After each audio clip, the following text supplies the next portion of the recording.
Hi. So, ఈరోజు economy క్లాస్‌లో భాగంగా మనం జాతీయ ఆదాయ వృద్ధి రేటు. ఓకే. జాతీయ ఆదాయ వృద్ధి రేటు. అంటే ఈ కాన్సెప్ట్‌లో మనకి జాతీయ ఆదాయం కవర్ అవుతుంది. సెపరేట్‌గా మళ్ళీ నేను జాతీయ ఆదాయం గురించి సెపరేట్ టాపిక్ తీసుకుంటాను. అయితే జాతీయ ఆదాయ వృద్ధి రేటు వెరీ ఇంపార్టెంట్. ఎందుకంటే మనం ఏదైనా సరే ఇప్పుడు ఎగ్జామినేషన్ ప్యాటర్న్ ఎలా ఉందండి? కరెంట్ అఫైర్స్‌కి అనుగుణంగా అంటే ఈ జాతీయ ఆదాయంలో కరెంట్ అఫైర్స్ టాపిక్స్ ఏమున్నాయి అలా వస్తాయి క్వెషన్స్. మూస ధోరణిలో క్వెషన్స్ ఇచ్చే కాలం పోయింది. ఇప్పుడంతా కూడా యూపీఎస్సీ మోడల్‌ని ప్రిపేర్ అవుతున్నారు. సో, వెరీ ఇంపార్టెంట్ చాప్టర్, ఎక్కువ వెయిటేజ్ ఉన్న చాప్టర్ నేషనల్ గ్రోత్ రేట్ అంటే జాతీయ ఆదాయ వృద్ధి రేటు గురించి మాట్లాడుకుందాం. Okay. Very important topic. Focus చేసి వినండి. ఖచ్చితంగా 1-2 మార్క్స్ వెయిటేజ్ అయితే ఉంటుంది దీనికి. ఓకే. ఇంకా ఎక్కువ ఉన్నా కూడా ఆశ్చర్యపోవాల్సిన అవసరం లేదు. ఎందుకంటే ఎక్కువ కరెంట్ అఫైర్స్‌లో ఈ టాపిక్ మీద ఎక్కువగా మనకి చర్చ జరుగుతూ ఉంటుంది. సో, ఫర్ ఎగ్జాంపుల్ అధికార పక్షం. అధికార పక్షం, ప్రతిపక్షం. సో, ఏదైనా సరే డిస్కషన్ జరిగిందనుకోండి పార్లమెంట్‌లో అసలు దేశం యొక్క డెవలప్‌మెంట్ ఏదైనా దేశం, మన దేశం అనే కాదు, ఏదైనా ఒక దేశం యొక్క డెవలప్‌మెంట్ మీద చర్చ జరిగిందనుకోండి. ఆ చర్చ జరిగినప్పుడు ఎక్కువగా ఎవరైనా అధికార పక్షం వాళ్ళైనా లేదా ప్రతిపక్షం ఈ రాజకీయ వర్గాలన్నీ కూడా ఎక్కువ ఒక అంశం మీద ఫోకస్ చేస్తాయి. సో, ఒకళ్ళ మీద ఒక అంశం మీద ఫోకస్ ఉంటుంది. ఏంటది? జాతీయ ఆదాయం. సో, అంటే ఆ దేశం యొక్క జాతీయ ఆదాయ వృద్ధి రేటు, నేషనల్ గ్రోత్ రేట్. ఈ గ్రోత్ రేట్ మీద ఎక్కువ డిస్కషన్ చేస్తారు. ఆ గ్రోత్ రేట్‌ని బేస్ చేసుకొని ఆ దేశం డెవలప్ అయిందా? లేదా ఈ 5 ఇయర్స్ పాలనలో వెనకబడిందా? లేదా బాగా అత్యుత్తమ స్థాయిలో అభివృద్ధి చెందిందా? అనేది మనకి ఈ మే బేరీజ్ వేసుకుంటారన్నమాట. అంటే కొలమానంగా చూస్తారు. సో, ఈ జాతీయ ఆదాయం మీద మీకు అవగాహన ఉందనుకోండి, దీనికి సంబంధించిన క్వెషన్స్ మీరు చాలా ఈజీగా ఎగ్జామినేషన్‌లో పెట్టొచ్చనమాట. సో, మనం కాన్సెప్ట్‌లోకెళ్తే ఒక దేశం యొక్క ప్రగతి ముందుగా చెప్పుకున్నట్టే ఒక దేశం యొక్క డెవలప్‌మెంట్ అనేది మనం దేని ద్వారా తెలుసుకుంటాం? ఆ దేశం యొక్క జాతీయ ఆదాయం. ఫర్ ఎగ్జాంపుల్ ఒక ఫ్యామిలీ డెవలప్‌మెంట్ స్టేజ్‌లో ఉందంటే ఎలా? ఇప్పుడు ఫర్ ఎగ్జాంపుల్ ఒక వ్యక్తికి ₹1,00,000 సాలరీ వస్తుందనుకోండి. అంటే ఏంటి? వాళ్ళ యొక్క వృద్ధిలోకి వస్తున్నట్టు లెక్క. అంటే ఆ ఫ్యామిలీ యొక్క ఇన్‌కమ్‌ని మనం ఎలా చూస్తున్నాం? ఆ ఫ్యామిలీ యొక్క డెవలప్‌మెంట్‌ని మనం ఎలా చూస్తున్నాం? వాళ్ళకొచ్చే ఇన్‌కమ్‌నే చూస్తున్నాం. అలాగే వాళ్ళకొచ్చే ఇన్‌కమ్ బట్టి ఆ ఫ్యామిలీ డెవలప్ అవుతుందని చెప్తున్నాం. అలాగే ఒక దేశాన్ని డెవలప్ అవుతుందని మనం ఎలా చెప్తామంటే, ఆ దేశం యొక్క జాతీయ ఆదాయం పెరుగుతుందా? లేతే తగ్గుతుందా? అంటే ఇయర్స్‌తో కంపేర్ చేసుకున్నప్పుడు. ఆ జాతీయ ఆదాయం చూసుకొని మనం ఆ నేషనల్ ఇన్‌కమ్ బట్టి మనం ఆ దేశం యొక్క డెవలప్‌మెంట్‌ని అంచనా వేయడం జరుగుతుంది. సో, అసలు నేషనల్ ఇన్‌కమ్ జాతీయ ఆదాయం అంటే ఏంటంటే, ఒక సంవత్సర కాలంలో ఉత్పత్తి అయిన అంతిమ వస్తు సేవల మార్కెట్ విలువ మొత్తం. ఫర్ ఎగ్జాంపుల్ ఇది ఇండియా అనుకోండి. ఫర్ ఎగ్జాంపుల్ అనుకోండి. సో, ఈ ఇండియాలో అనేక manufacturing units, service sector, farming sector, వ్యవసాయ రంగం ఇవన్నీ ఉన్నాయి. ఇవన్నీ కలిసి ఒక 1 ఇయర్ టయానికి ఎంతైతే ఆదాయాన్ని సంపాదిస్తాయో అంటే ఎక్స్‌పోర్ట్స్ అవ్వనివ్వండి, ఇంపోర్ట్స్ అవ్వనివ్వండి ఎలా అయినా. సో, ఇది మన దేశం ఇండియాలో. అలాగే ఇక్కడి నుంచి కొంతమందెళ్లి దుబాయ్, యూఎస్ ఇలా పని చేస్తున్నారు. సో, వీళ్ళు కూడా సంపాదించి ఎక్కడికి పంపిస్తారు? ఇండియాకి పంపిస్తారు. అంటే ఒక దేశం యొక్క అంతిమ వస్తు సేవల మార్కెట్ విలువ. అంటే మన దేశంలో తయారైన అంటే ఫైనల్ ప్రొడక్ట్. ఫర్ ఎగ్జాంపుల్ ఒక సోప్ ఉందండి. ఆ సోప్‌ని మ్యానుఫ్యాక్చరింగ్ చేసి కవర్స్ అవన్నీ యాడ్ చేసి మార్కెట్‌కి తీసుకొచ్చి ఎంఆర్‌పీ రేట్‌కి సేల్ చేస్తారు. సో, దీని ద్వారా వచ్చే అంటే ఫైనల్ గూడ్ యొక్క వాల్యూ గదా! సో, ఈ అంతిమ వస్తు సేవల యొక్క మార్కెట్ విలువ మొత్తాన్ని మనం ఏమంటున్నాం? Gross national income. చూడండి జీఎన్‌పీ అంటాం దీన్ని. గ్రాస్ నేషనల్ ఇన్‌కమ్ అంటే మనకైతే మనం ప్రొడ్యూస్ చేసిన వస్తువుల యొక్క అంతిమ వస్తువులు ఫైనల్ వాల్యూ ఏదైతే ఉందో, మనం ఎంతైతే ఎర్న్ చేస్తున్నామో దాన్ని మనం గ్రాస్ నేషనల్ ఇన్‌కమ్, దాన్ని స్థూల జాతీయ ఆదాయం అంటాం. సో, ఇప్పుడు నేను ఇక్కడ 2 ఎగ్జాంపుల్స్ చెప్పాను గదా! ఇదేంటి మనం ఏమనుకున్నాం? ఇండియా అనుకున్నాం గదా! సో, ఈ ఇండియాలోనే ప్రొడ్యూస్ అయినయి అనుకోండి. సో, ఈ అంతిమ వస్తు సేవల అనేవి ఇండియా లోపలే ప్రొడ్యూస్ అయ్యాయి. అంటే మార్కెట్ విలువ లోపలే ప్రొడ్యూస్ అయినియి. సో, అంటే ఇండియాలోనే ప్రొడ్యూస్ అయినాయనుకోండి, కేవలం ఇండియాలోనే. ఇది మర్చిపోండి. అంటే బయటికెళ్ళి పని జేసి వ్యక్తులు సంపాదించిన డబ్బు లేదా ఇక్కడి నుంచి వెళ్లి వేరే చోట మనం మ్యానుఫ్యాక్చరింగ్ యూనిట్స్ ఎస్టాబ్లిష్ చేసి అక్కడ సెల్ చేసాం అదంతా మర్చిపోండి. కేవలం మన దేశంలో మాత్రమే అంటే మన బోర్డర్స్ లోపల మాత్రమే మనం సంపాదించిన అంటే మన మార్కెట్ విలువ మొత్తాన్ని మనం ఏమంటున్నాం స్థూల దేశీయ ఉత్పత్తి. చూడండి ఫారిన్ కంట్రీస్‌లో మనం కంపెనీస్ ఎస్టాబ్లిష్ చేసి ఫారినర్స్‌కి వస్తువులమ్మి అక్కడి నుంచి మనీ సంపాదించి ఇండియాకి పంపించిన డబ్బు. మన దేశంలో అంతిమ వస్తు సేవల మార్కెట్ ద్వారా మనం సంపాదించిన డబ్బు. ఈ రెండిటిని కలిపితే మనం ఏమంటున్నాం స్థూల జాతీయ ఆదాయం. గ్రాస్ నేషనల్ ఇన్‌కమ్ అంటున్నాం.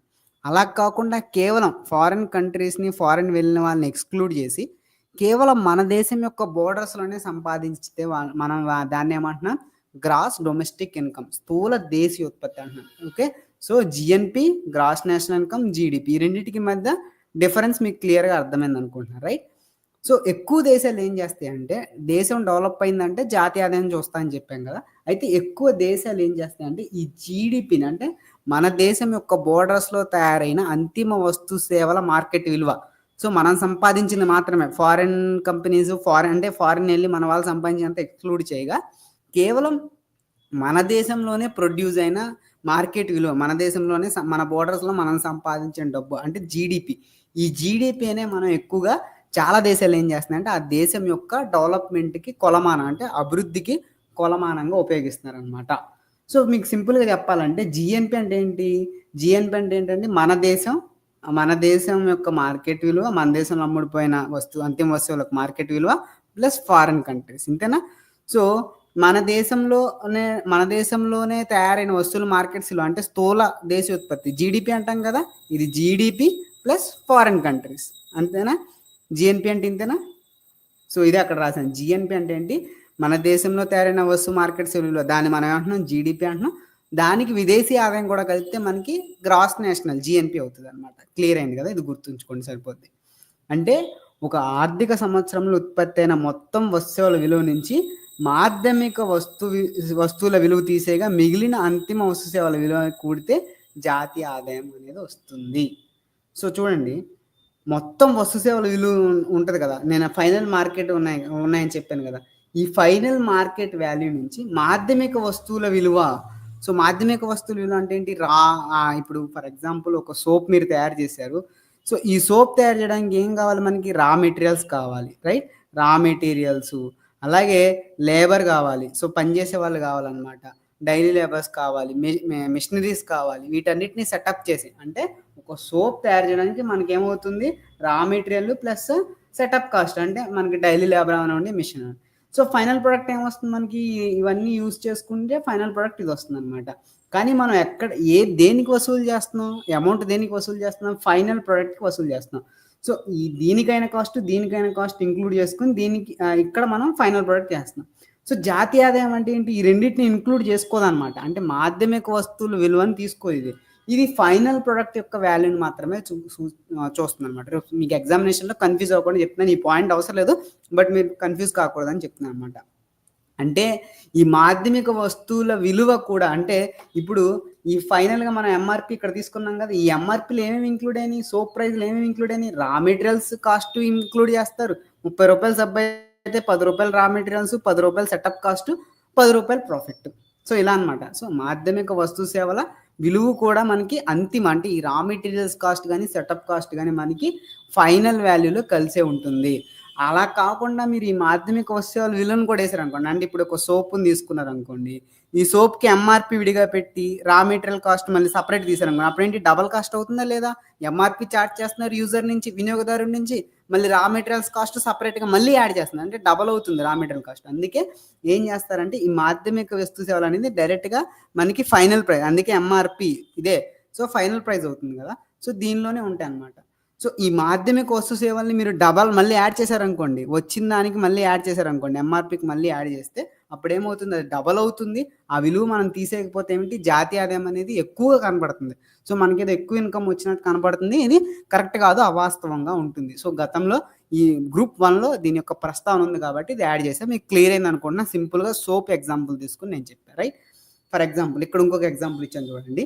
సెల్ ఫోన్ తయారీ ఉంది కదా, ఇప్పుడు మీరు ఒక మొబైల్ ఫోన్ కంపెనీ ఉందమ్మా, మొబైల్ ఫోన్ కంపెనీ ఏంటి? దాని యొక్క విడి భాగాలు మనకి ఏమవుతాయి? మాధ్యమిక వస్తువులు. ఫర్ ఎగ్జాంపుల్ దాని యొక్క స్క్రీను, ఓకే, దాని యొక్క బ్యాటరీ, ఓకే, ఇంకా మదర్ బోర్డు, ఓకే, ప్రాసెసర్ ఏదైనా ఉంటుంది కదా, వాటన్నిటిని అసెంబుల్ చేస్తారు.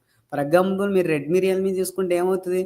వీళ్ళు ఈ మాధ్యమిక వస్తువులు, అంటే ఈ స్క్రీను, బ్యాటరీ ట్యాక్స్ ఎగ్జామ్షన్ తప్పించుకో, అంటే ఏదైనా mobile companies tax exemption avoid చేయడానికి ఏం చేస్తారు? చైనా నుంచి విడి పరికరాలను డౌన్లోడ్ చేసుకుని వాటిని ఇండియాలో అసెంబుల్ చేస్తారు. అంటే వాళ్ళు ఇప్పుడు ఫర్ ఎగ్జాంపుల్ గో అనే మొబైల్ కంపెనీ ఉందమ్మా. సో ఈ గో అనే మొబైల్ కంపెనీ ఏం చేస్తుంది? చైనా నుంచి ఈ రా మెటీరియల్స్ అన్ని తెప్పించుకుంది. స్క్రీను, బ్యాటరీ లేదా మదర్ బోర్డు, ఛార్జర్, ఇవన్నీ కూడా దాని యొక్క రా మెటీరియల్స్ అనుకోండి, వాటన్నిటిని కూడా ఇంపోర్ట్ చేసుకుంది ఇండియాలో. ఇంపోర్ట్ చేసుకుని ఇక్కడ అసెంబుల్ చేసి ఫైనల్ ప్రొడక్ట్ మీకు ఏమమ్ముతున్నారు? మొబైల్‌ని అమ్ముతున్నారు. ఇప్పుడు ఈ మొబైల్‌లో ఏంటి, మొబైల్ యొక్క ఎంఆర్‌పీలు ఏమేమి కలిసుంటాయి? దీని యొక్క కాస్ట్ కలిసుంటుంది. అంతేనా? వీళ్ళ యొక్క అసెంబుల్ చేసిన కాస్ట్, ఈ రా మెటీరియల్స్ యొక్క కాస్ట్ కలిసుంటుంది. వీళ్ళ యొక్క ప్రాఫిట్ కూడా కలిసుంటుందనమాట. సో, అలా కాకుండా మీరు మొబైల్ ఫోన్ అమ్మిన తర్వాత ఈ మొబైల్ ఫోన్ ప్రైస్‌కి మళ్ళీ మీరు రా మెటీరియల్స్ కాస్ట్ యాడ్ చేశారనుకోండి, అది రాంగ్. అవాస్తవం అది. సో, యాక్చువల్‌గా మీరు ఫైనల్ ప్రైస్‌లో ఏంటి, ఇవన్నీ ఇంక్లూడ్ అయ్యి ఉంటాయి. మీ ప్రాఫిట్ ఇంక్లూడ్ అయ్యి ఉంటుంది. రా మెటీరియల్స్ కాస్ట్ ఇంక్లూడ్ అవుతుందన్నమాట. సో, మీకు అర్థమైంది అనుకుంటున్నా.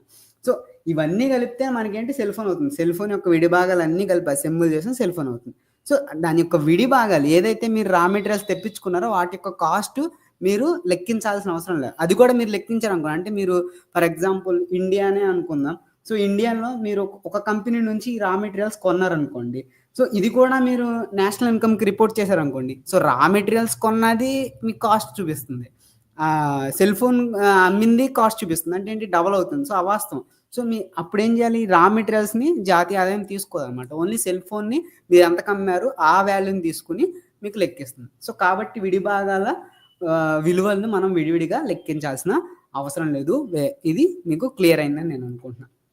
సో, ఒక దేశానికి జాతీయ ఆదాయం అంటున్నాం. అసలు ఒక దేశానికి ఆదాయం ఎలా లభిస్తుందని మనం మాట్లాడుకుంటే, అంటే ఒక దేశం, ఒక ఫ్యామిలీ ఎర్న్ చేస్తుందనుకోండి. ఎలా ఎర్న్ చేస్తుంది? వాళ్ళ ఫాదర్ బిజినెస్సో, లేకపోతే జాబో, సన్ బిజినెస్సో, డాటర్ బిజినెస్సో, సో జాబో ఇలా ఉంటదనమాట. సో, అలాగే ఒక దేశాన్ని ఎలా సంపాదిస్తుందంటే, ఒక దేశానికి జాతీయ ఆదాయం అనేది ప్రధానంగా 4 మార్గాల ద్వారా లభిస్తుంది. ఏంటది?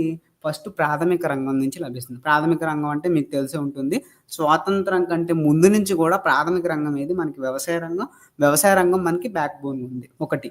ద్వితీయ రంగం, దీన్నే మనం మ్యానుఫ్యాక్చరింగ్ రంగం అని కూడా అంటాం. తృతీయ రంగం అంటే మనకి సేవల రంగం, దీన్నే సర్వీస్ సెక్టర్ అంటాం. సో, ఈ 3 రంగాల ద్వారా మనకి జాతీయ ఆదాయం అనేది లభిస్తుంది. ఇది మీ అందరికీ తెలిసిందే. సో, ప్రజల వినియోగం, ఓకే. ఇది మీకు ప్రాథమిక రంగం, ద్వితీయ రంగం, తృతీయ రంగం నుంచి ఒక దేశానికి ఆదాయం లభిస్తుందని మీకు క్లియర్ అయింది. ఓకే. ఇప్పుడు ప్రజల వినియోగం, కన్జంప్షన్ గురించి మాట్లాడుకుందాం. సో, కన్జంప్షన్ అంటే ఏంటి? వినియోగం, వాడుకోవడం. కుటుంబాలు తమ అవసరాలు తీర్చుకోవడానికి అనేక రకాల వస్తువులపై, సేవలపై వ్యయం చేస్తుంటారు. అంతే కదా! ఫర్ ఎగ్జాంపుల్ మనకి నిత్యావసరాల మీద ఖర్చు చేస్తాం. కూరగాయల మీద ఖర్చు చేస్తాం. ఇంకా మనం బోనస్‌లు మనకి అమౌంట్ ఎక్కువగా వస్తే, అంటే మన ఆదాయం ఎక్కువ ఉంటే లగ్జరీస్ మీద ఖర్చు చేస్తాం. ఎంటర్‌టైన్‌మెంట్ మీద ఖర్చు చేస్తాం. అంటే ఏంటి, ఈ ఫ్యామిలీస్, అంటే ప్రజలు ఏం చేస్తారు, వాళ్ళ యొక్క అవసరాలను తీర్చుకోవడానికి వస్తువుల మీద ఖర్చు చేస్తూ ఉంటారు. సో, అలా ఖర్చు చేసే ప్రతి రూపాయి కూడా ఎవరికెళ్తుంది? అమ్మకందారుడికి ఆదాయం అవుతుంది. ఫర్ ఎగ్జాంపుల్ మీరు నిత్యావసరాలు డీమార్ట్‌కో లేకపోతే ఎక్కడికైనా వెళ్లి నిత్యావసరాలు కొనుక్కున్నారనుకోండి. అది ఎవరికి ఆదాయం అవుతుంది? డీమార్ట్‌కి ఆదాయం అవుతుంది. సో, డీమార్ట్ ఏం చేస్తుంది? గూడ్స్‌ని కొనుక్కొచ్చి వాళ్ళ యొక్క స్టోర్‌లో మీ వినియోగదారులకు అందిస్తుంది.